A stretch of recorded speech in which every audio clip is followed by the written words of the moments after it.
Okay, so by shrinking down the model into a mini scale, I also got a lot of spare pieces, as you can imagine. So I did some fun things with them as well. So let me move the main model away. I'll keep Bruce in the shot just for the sake of providing scale.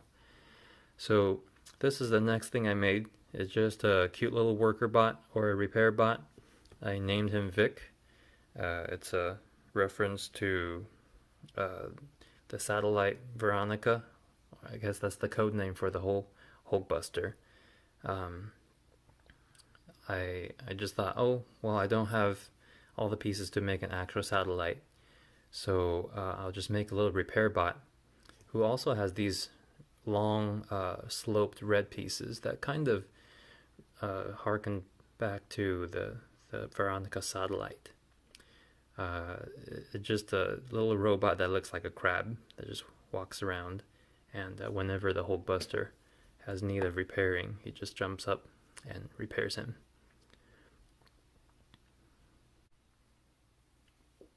Next up, I still had quite a few spare pieces, so I made this robot. I named him Henry. It's from an old comic strip.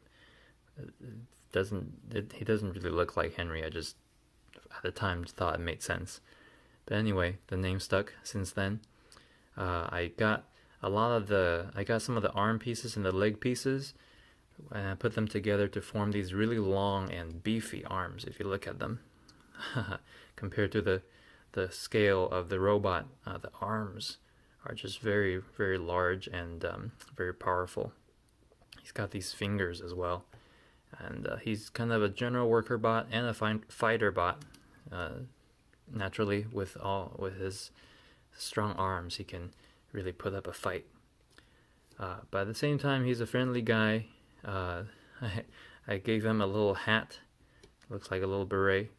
He likes to greet people by raising up his hat a little bit.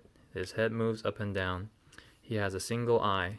It's just a through hole from that round piece that used to be there used to be an axle in that round hole. He is powered by his own arc reactor on the front, and he has all kinds of gold and dark red colors throughout his body, uh, because he's, of course, a product of Tony Stark, in my imagination. Alright, I'll just spin him around a little bit. He's got this like backpack thing on the back, two little smokestacks kind of coming out, two little vents coming out. You can imagine them puffing like a little train, or you can also turn them forward to use them as guns or cannons.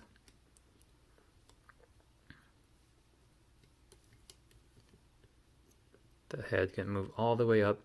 Kind of an interesting construction of this model is that most of the build have the studs facing front, but by using this hinge piece, I incorporated the head, which has the stud facing up. The backpack has studs facing all directions, down, to the side, and so on. The last build is just something I threw together with just about all the remaining scrap pieces I had left at that point. This, you can think of this as a weapon, like a cannon, or you can think of it as some kind of digger for excavating things. Right now, it's being piloted by an Outrider because that's one of the only other minifigs left in the set. So there are a lot of kind of random features in here that are not quite symmetrical, because, like I said, this is really just a smorgasbord of random leftover pieces I had. But considering how they are random pieces and a lot of them are quite small pieces, I'm pretty happy that I'm able to put something together that's fairly large, because it was kind of difficult to put together all these small pieces. Most of them are like 1x2s, 2x2s, and so on. they're quite small. I used some of the trans blue pieces here from the back of the original Hulkbuster. I got a lot of these axle pieces to make the cannon head, as well as these rings. So I thought overall it looks like a pretty convincing cannon. And also the control tower has a lot of articulation. You have a lever here. Oops, excuse me. Put that back on. You have a lever right here. You have a lever that goes sideways, like here. And the whole thing, the whole head of the cannon also raises up and down.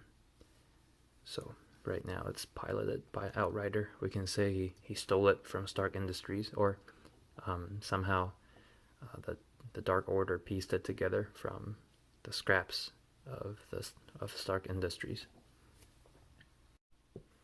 I also made modifications to Falcon. I initially, to be honest, I didn't quite like his design. I thought the brick build wings are just too bulky, but eventually they really grew on me. But I still made modifications of my own. First of all, I rearranged the wing pieces a little bit. Originally, the wing kind of extended out from the side of his waist, from about right here, extending out, which I thought was kind of a strange look. So I rearranged the pieces so that the wings are now extending out from his shoulders, which I thought made much more sense. I also made this wingtip higher, just to give that, just to complete the look. Around to the back, I rearranged the pieces a little bit. Mostly they stay the same though.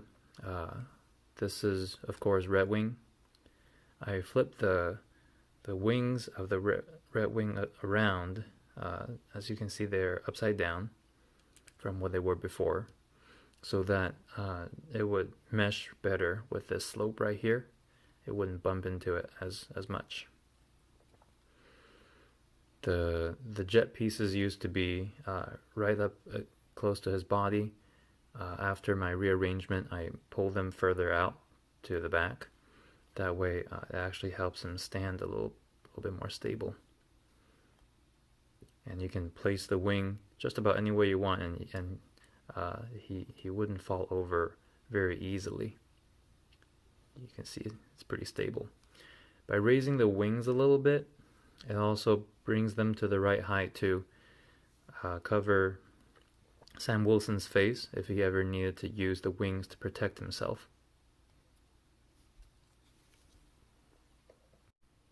Last but not least, I modified that cannon tower from the Dark Order as well. From the color of it, it might be Wakandan technology. Maybe the Dark Order stole it. But anyway, I modified it just for fun. I didn't spend a whole lot of time here because it really was not my focus. But it still turned out to be a fun build, putting it together. So what you're looking at is this siege tank, kind of heavy artillery for attacking things. These claws up front, these are the main weapon.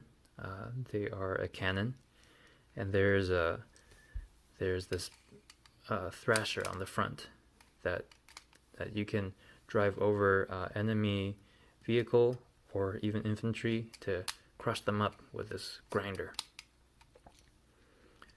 This little shield looking piece, it's a little bit difficult to see, but it's this purple piece right here. You can think, I thought of it as kind of an energy shield. When it's tilted forward like this, it activates like an energy shield. And around back, there's a little compartment that opens. Right now, I have a little infinity stone sitting in it. And the pilot of the whole thing is Proxima Midnight, one of the Dark Order. Another fun thing I did with this is this whole thing can actually come apart into a few different parts. So the part that Proxima is sitting on right now comes off like this. This is actually, I imagined it as a little drone that can fly around. I called it Magnus because you can look up what the Magnus effect is. It basically is these spinning cylinders on the side of things that can cause things to float or cause things to be steered. So just a simple little build, little drone that she flies on. The rest of this can also come apart. This right here is kind of its own little land-based unit. Drives around like this. These are Proxima's weapons. I just store them here for the time being, but these are her weapons. In the movie, of course, and in the original Lego design, she had a long spear, but I thought it just seemed fun to split them apart into two swords, so she can wield two swords at the same time like this. The base of the whole thing is a miner bot. It's a miner bot because he has this digger on the front. He has two little eyes, and he goes around looking for something good. And when he finds it, he opens up his little chute like this, and then he sweeps it up into his storage compartment and closes it back up. I call him Igor because he has kind of a hunchback. And you can also excuse me, you can also break it apart one other way. That is, if you break it up here on the bottom, you can turn this these pieces into kind of a light tank. You can see the side looks like a tank, and Proxima can stand in it, drive the tank around. It also kind of looks like a beetle when you flare out these side pieces. It looks like a bug. When everything comes back together, oh, got that wrong.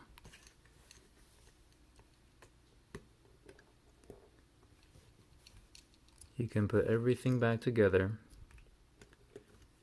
into the large siege weapon again. Oops, I put the grinder on the wrong side again. Pardon me. There you go. It's this intimidating, kind of ugly but kind of scary, kind of wicked looking siege weapon with Proxima Midnight piloting it, sitting on top. I forgot I have one more thing for you. This, I call it Spider Dog because it kind of looks like a spider and kind of looks like a dog. It's just some extra pieces that I took off of the back of Outrider. You might have noticed earlier, Outrider is supposed to have 6 arms, but here he only had 2 because I thought he looked better this way. You can see more of his back print that way. So I just kind of rearranged these arm pieces plus a little peg to make this extra little character, Spider Dog. He's this robotic dog that crawls around. That's it for my alternative build video. I hope you enjoyed it as much as I enjoyed making it. I would love to hear your thoughts, so please leave me a comment, let me know what you think and what other modifications I can make. Thank you so much.